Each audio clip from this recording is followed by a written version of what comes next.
منظومة الحكم الحالية التي عقبت الانقلاب غير مقبولة، بدليل أنه لم يعترف بها إلا من عدد بسيط جدا ومحدود من دول العالم.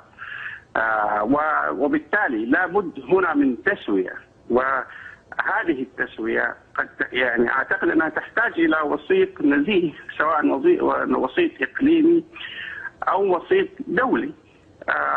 حبذا لو يبادر الاتحاد الافريقي لمثل هذه الوساطه او تتحرك جامعه الدول العربيه للسعي لايجاد وساطه او بين الفريقين المتنافرين.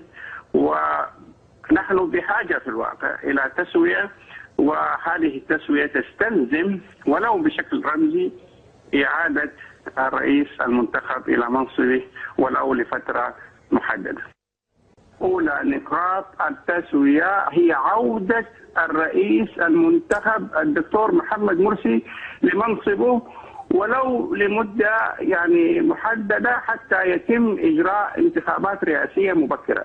أعتقد بدون هذا لن يكون هناك حلا سلميا يرضي جميع الأطراف ويحقق المصلحة العليا لمصر وللأمة العربية وللمنطقة.